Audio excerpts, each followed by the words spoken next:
Hi friends, ಇವತ್ತು prawn ಕರಿ ಮಾಡೋದು ನೋಡೋಣ ಬನ್ನಿ ಯಾವ ಥರ ಮಾಡ್ತಿದ್ದೀನಿ ಅಂತ. ಇಲ್ಲಿ ಒಂದು ಬಾಣಲಿಗೆ ಸ್ವಲ್ಪ ಎಣ್ಣೆ ಹಾಕಿ ಕಾಯಕ್ಕೆ ಬಿಟ್ಟು ಅದು ಕಾದ ನಂತರ ಒಂದು 2ರಿಂದ 3 ಹಸಿಮೆಣಸಿನ್ಕಾಯಿ, ಸ್ವಲ್ಪ ಪುದೀನ ಸೊಪ್ಪು, ಅದು ಚೆನ್ನಾಗಿ ಹಸಿ ವಾಸನೆ ಹೋಗೋವರೆಗೂ ಫ್ರೈ ಮಾಡ್ಕೋಬೇಕು. ಇಲ್ಲಿ ಈರುಳ್ಳಿ ಸಣ್ಣದಾಗಿ ಕಟ್ ಮಾಡ್ಕೊಂಡಿರೋದು,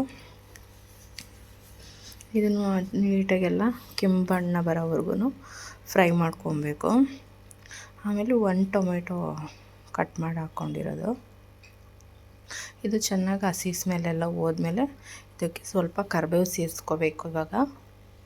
ಇದೆಲ್ಲ ಚೆನ್ನಾಗಿ ಮಿಕ್ಸ್ ಮಾಡಿಕೊಂಡು ಇವಾಗ 2 ಸ್ಪೂನಷ್ಟು ಶುಂಠಿ ಬೆಳ್ಳುಳ್ಳಿ ಪೇಸ್ಟ್ ಹಾಕ್ಕೊಂಡು ಏನು ಪ್ರಾನ್ ಕ್ಲೀನ್ ಮಾಡಿ ಇಟ್ಕೊಂಡಿರ್ತೀವಿ ಅದನ್ನು ಸೇರಿಸ್ಕೊಂಡು, ಇದೊಂದು ಸ್ವಲ್ಪ ನೀರು ಬಿಡುತ್ತೆ, ಆ ನೀರಲ್ಲೇ ಬೆಂದೋಗ್ಬಿಡುತ್ತೆ. ಪ್ರಾನಿನ್ನು ಜಾಸ್ತಿ ಬೇಯೋದೇನು ಬೇಡ, ಅದು ರೌಂಡಿಗೆ ಸುತ್ತಕೊಳ್ಳುತ್ತಲ್ಲ ಆ ಟೈಮಲ್ಲಿ ಅದು ಬೆಂದಿದೆ ಅಂತ.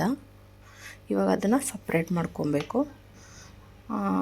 ಫುಲ್ ನೀಟಾಗೆಲ್ಲ ತಕ್ಕೊಂಡು ಆ ಗ್ರೇವಿ ಏನಿರುತ್ತೆ ಆ ಗ್ರೇವಿನ ಅಲ್ಲೇ ಬಿಡಬೇಕು.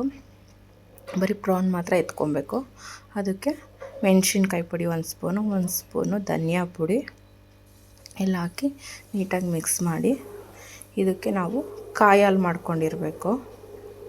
ಇವಾಗ ಸ್ವಲ್ಪ ಗರಂ ಮಸಾಲ ಸೇರಿಸ್ಕೊಳ್ಳೋಣ. ಇವಾಗ ಕಾಯಿ ಹಾಲು ಮಾಡ್ಕೊಂಡಿರ್ತೀವಲ್ಲ ಆ ಕಾಯಿ ಹಾಲು ಸೇರಿಸ್ಕೊಳ್ಳೋಣ. ಇದಕ್ಕೆ ಇನ್ನೇನು ನಾವು ಹಾಕ್ತಿಲ್ಲ,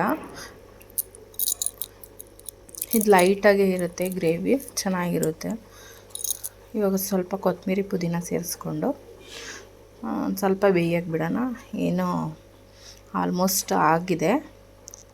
1-2 ಕುದಿ ಬಂದಿದ ತಕ್ಷಣ ಈ ಪ್ರಾನ್ ಏನು ಎತ್ತಿಟ್ಕೊಂಡಿರ್ತೀವಿ ಅದು ಮತ್ತು ಅದು ಗ್ರೇವಿಗೆ ಹಾಕಿ 1-2 ಸಲ ಮಿಕ್ಸ್ ಮಾಡಿ 1-2 ಕುದಿ ಬಂದರೆ ಸಾಕು, ರೆಡಿ ಆಗಿರುತ್ತೆ. ನೋಡಿ ಎಷ್ಟು ಚೆನ್ನಾಗಿ ರೆಡಿಯಾಗಿದೆ ಪ್ರಾನ್ ಗ್ರೇವಿ.